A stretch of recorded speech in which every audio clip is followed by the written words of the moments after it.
आंकड़ों के प्रस्तुतिकरण के लिए चित्र जो बनाए जाते हैं, दंडारेख बनते हैं, जिसको दंड चित्र भी बोलते हैं, फिर वृत्त चित्र बोलते हैं, वो भी मैंने बता दिया पिछले वीडियो में, आपने देखा होगा, नहीं देखा है डिस्क्रिप्शन में लिंक दिया हुआ है। और एक और विधि है जहाँ पर ना ही रेक्टेंगल बनाया जाता है, ना ही डायरेक्ट दंड आरेख बनाया जाता है, ना ही कोई सर्किल बनाया जाता है, लेकिन उसके बावजूद भी उसको दर्शाया जाता है बिंदु आरेख के रूप।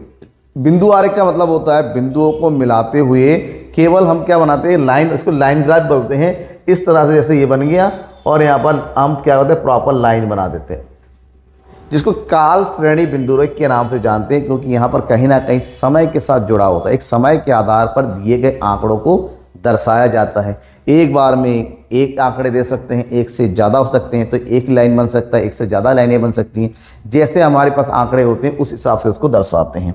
बात ये करेंगे कैसे। सबसे काल श्रेणी बिंदु रेखा यानी कि होता क्या है, टाइम सीरीज ग्राफ। बिंदु रेखा क्या, बिंदु रेखा मतलब यहाँ पर सबसे पहले बिंदु भी बनाई जाती है, फिर बिंदुओं को आपस में इस तरह से जोड़ दिया जाता है।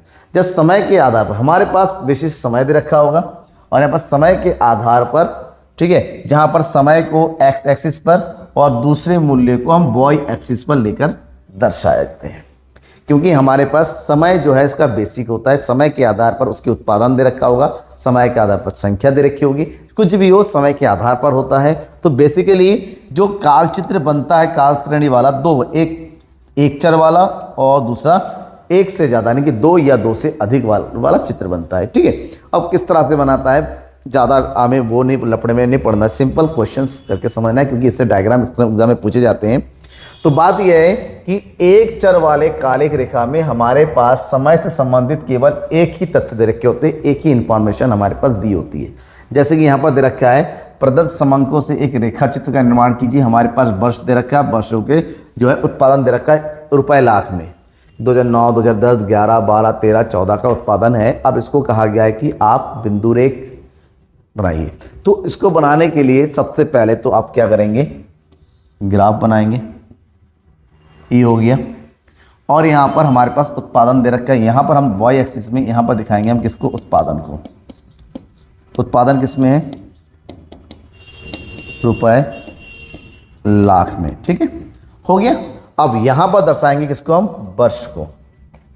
अब उत्पादन कितना हो गया, 60, 76, 65, 70, 55, 80, तो लगभग 10 का अंतर है।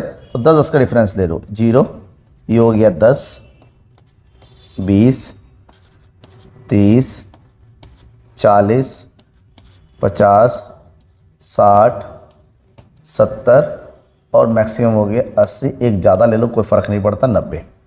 और हमारे पास वर्ष दे रखा है, ये दे रखा है 2009, 2010, 2011, 2012, 2013 और ये हो गया 2014। ठीक है, अब इनको दर्शाना है। अब इनको दर्शाने के लिए क्या करेंगे, सबसे पहली बात तो है 2009 में उत्पादन संख्या कितनी है, 60 है। कितनी है, 60। 60 कहाँ पर है, ये वाला पॉइंट है।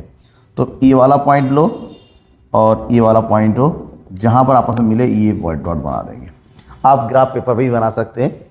दूसरा है 2010 में 76, ये है 2010, 76 यानी कि 80 से थोड़ा सा नीचे आएगा ये वाला पॉइंट,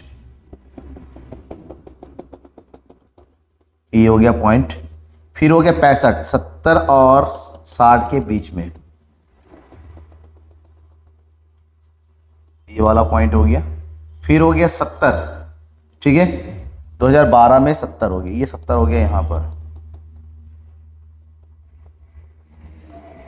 फिर हो गया 2013 में 55, 60 और 50 के बीच में यहाँ पर, ठीक है। फिर हो गया 2014 में कितना है, 80, 80 यहाँ पर हो गया। सारे बिंदु बना दिया।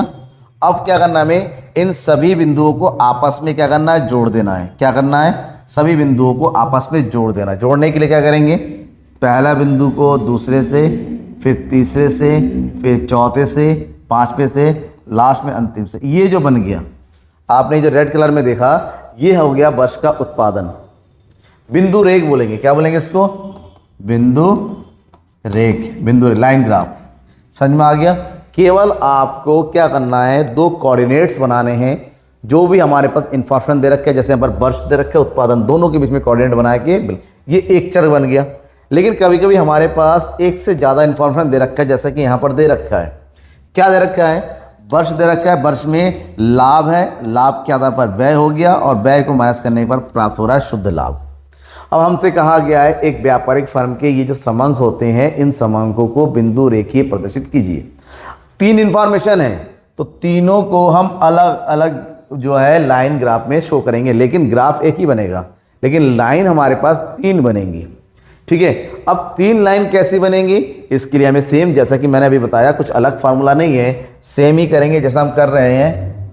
सबसे पहले तो हम क्या बना लेंगे, यहाँ पर एक ग्राफ ले लीजिए, यहाँ पर ये जो 0 है और यहाँ पर हम लेंगे क्या चीज़, वर्ष, राइट, वर्ष लेंगे। और यहाँ पर हमारे पास डेटा देखो, 7,800 है, 5500 है, 1500 है, 3500 है और 1200 है, 2500 है, मैक्सिमम 8,900 तक है। मतलब हज़ार का डिफरेंस हमारे लिए बेस्ट रहेगा। तो 1000 का डिफरेंस ले लो, ये हो गया 1000, 2000, 3000, 4000, 5000, 6000, 7000, 8000, ये हो जाएगा हमारे पास कितना, मैक्सिमम 9000 तक ही जाएगा, 9000। ये हो गया बॉय। यहाँ पर हम लिखाएंगे क्या चीज़, यहाँ पर हमें शो करना है, जो भी शो करना है लिखेंगे ज़रूर, कहाँ पर क्या सकल लाभ है, क्या और क्या शो कर रहे हैं, व्यय शो कर रहे हैं, और तथा हम शुद्ध लाभ को भी शो कर रहे हैं, यानी कि प्रॉफिट को भी शो कर रहे हैं, शुद्ध लाभ। नीचे किसको शो करना है, वर्ष को।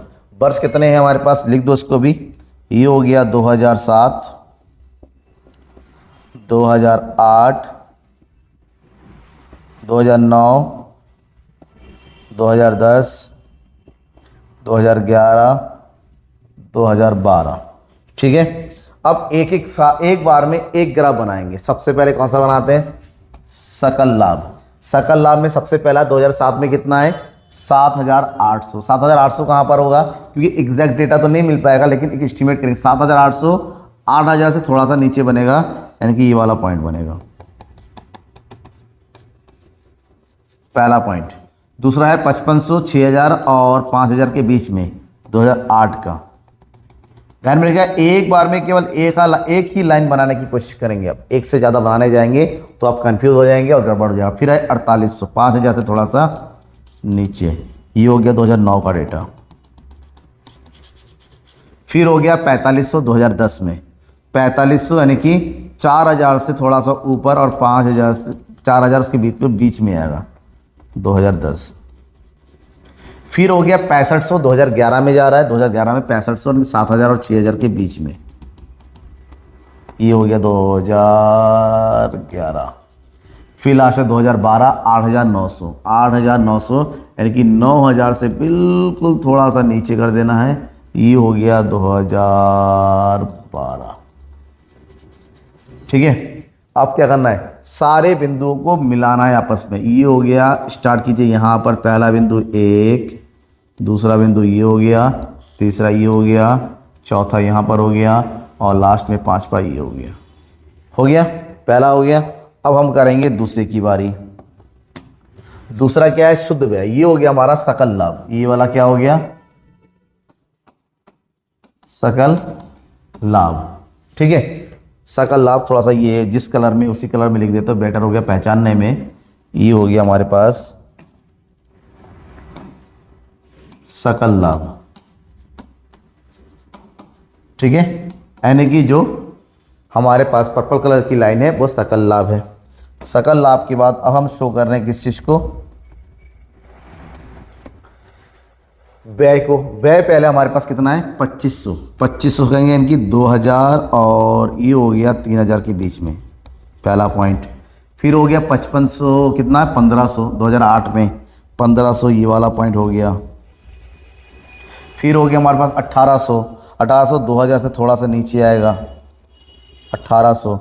फिर हो गया हमारे पास कितना, 1200 यानी कि 1000 से थोड़ा सा ऊपर जाएगा, ये वाला पॉइंट। फिर कितना है हमारे पास, 2400, 2000 से थोड़ा सा ऊपर जाएगा, 2400। तो थोड़ा सा ये ध्यान में रखना है कि डेटा हमें एस्टिमेट करके लेना है, एग्जैक्ट डेटा मिल नहीं सकता। 2012 में कितना है वह 3000, ये हो गया 3000, ये पॉइंट बन गया। अब सभी बिंदुओं का बस मिलाइए, पहले बिंदु से हो गया दूसरा, ये वाला पॉइंट हो गया, फिर हो गया तीसरा, फिर हो गया चौथा, पांचवा, फिर ये हो गया। ये हो गया जो हमारे पास जो ब्लू कलर में आ गया, इसको हम बोलेंगे व्यय। क्या बोलेंगे? व्यय। बन गया ये ग्राफ। अब इतना होने के बाद अब हम जाएंगे लास्ट में शुद्ध लाभ। शुद्ध लाभ कितना है हमारे पास? 53, 5300 यानी कि 5000 से थोड़ा सा ऊपर पहला। फिर कितना है? 3800 यानी कि 3000 और 4000 से थोड़ा सा नीचे, यानी कि ये वाला पॉइंट। फिर हो गया 3500 यानी कि 3000 और 4000 के बिल्कुल बीच में, ये वाला पॉइंट।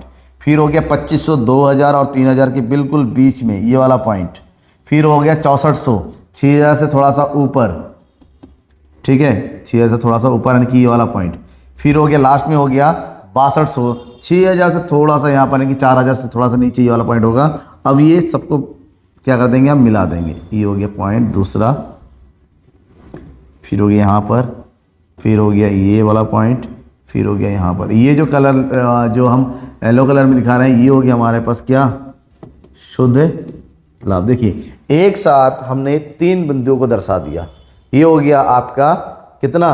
दैट इज काल श्रेणी बिंदु रेख, जहाँ पर एक साथ 2 या 2 से अधिक आंकड़ों को दर्शाया जा रहा है। डाउट होता है किसी तरह कैसे होता है, आंकड़े कैसे दर्शा रहे हैं, बिल्कुल मुझे बताइएगा। मैंने कोशिश की आपको समझ में आ जाए। फिर भी अगर लगता है कि थोड़ा डाउट है, कमेंट बस कमेंट करके जरूर बताइएगा। डाउट को जरूर मैं आपको जो है क्लियर करने की कोशिश करूँगा। सब्सक्राइब करिएगा जरूर, ठीक है, लगातार वीडियोस पाने के लिए। Thank you and bye.